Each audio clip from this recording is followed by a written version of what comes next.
tudo bem? Dentro daquele nosso projeto de conversarmos sobre livro que eu li, eu gostaria de tratar hoje de um autor inglês chamado Ken Follett, que é formado em jornalismo e filosofia e é escritor. Ele tem diversas obras publicadas, inclusive muitas delas vertidas para o português. Por exemplo, Os Pilares da Terra, Queda de Gigantes, O Homem de São Petersburgo, O Triângulo, O Mundo Sem Fim e A Chave de Rebeca.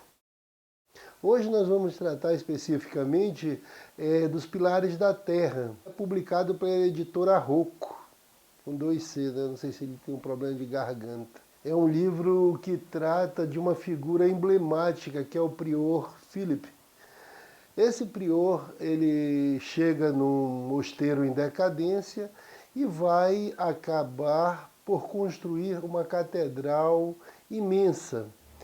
Ele chega nesse mosteiro como quem não quer nada, não é? E começa a mostrar a sua capacidade administrativa, a sua capacidade humana e acaba por conquistar todos os monges. What say you? Praise God.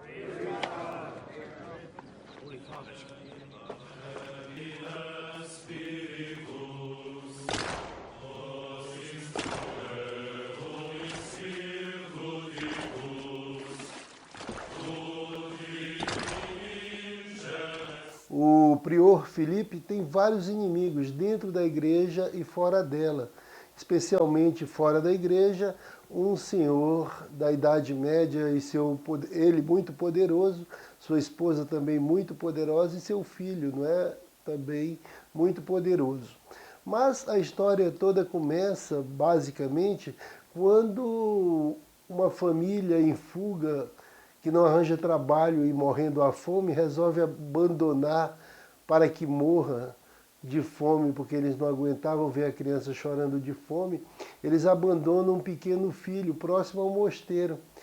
E os monges, ao passarem no local, ouvem o choro da criança e recolhem essa criança ao mosteiro.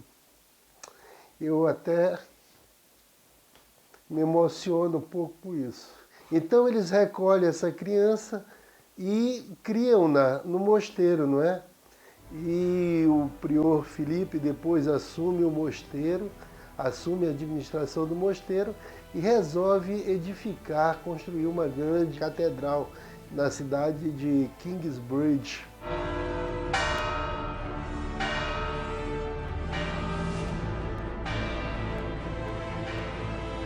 Ele vai trabalhar a vida toda em torno disso. E o pior é que quem volta para ser o que modernamente a gente chamaria de mestre de obra e o construtor da catedral é justamente a pessoa que abandonou aquela criança, mas não sabe que a criança foi salva pelos monges, né? E assim vai crescendo junto com a construção da catedral. O engraçado nesse livro é que ele traz muitas informações que praticamente são atualíssimas, embora ele seja ambientado na Idade Média. Eu dividi com os senhores algumas delas. 1 semana de salário na dispensa é este o costume. Era o que costumeiramente se pagava a um empregado na Idade Média quando ele era dispensado. Isso, na realidade, a gente pode traduzir hoje pelo aviso prévio, não é? Até os lordes devem obedecer ao costume. É que naquela época o costume na Inglaterra, onde se ambienta o romance, era costumeiro, ainda não existia, como até hoje em determinados casos, ainda não existe a lei escrita. Naquela idade os garotos dispõem de mais energia que a capacidade de usá-las. É difícil um pai acompanhar o pique de um filho, principalmente quando é um pai já quase avô, como é o meu caso. Eles estavam falando francês normando, ou seja, da região da Normandia, na França. Na Inglaterra se falava francês até pouco tempo. Pouca gente sabe disso, pois nós, os ingleses, escondemos. Isso é confissão do próprio autor. Não é nada. O prior saiu antes que o agradecimento do monge se tornasse embaraçoso.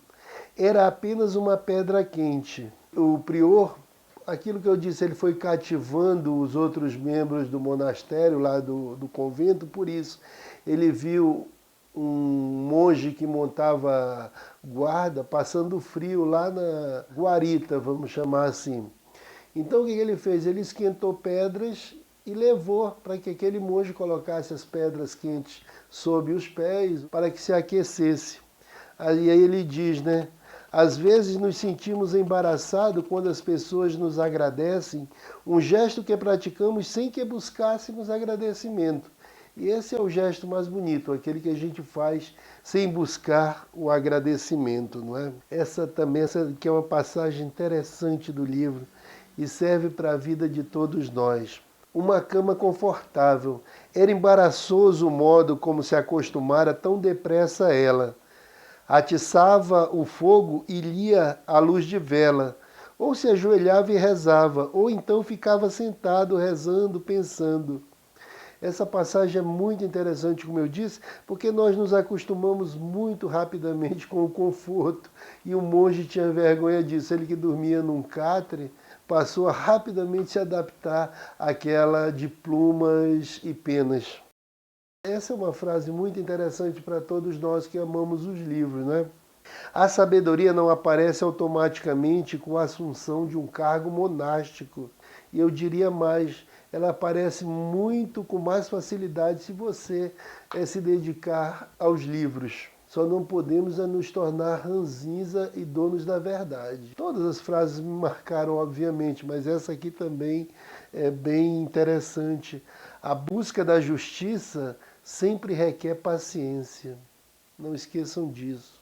Todo esse romance, ele vem em 2 volumes, mas agora também está saindo em um único volume. Então vale a pena ser lido, porque traz muita informação. Você que faz curso de arquitetura, por exemplo, vai saber o que é um arco botante, vai saber lá os vigamentos, as escoras necessárias para que uma obra monumental como uma catedral não venha a ruir. Então o livro nos prende, nos incita e nos traz muitas informações, como eu disse, sobre toda a vida na Idade Média.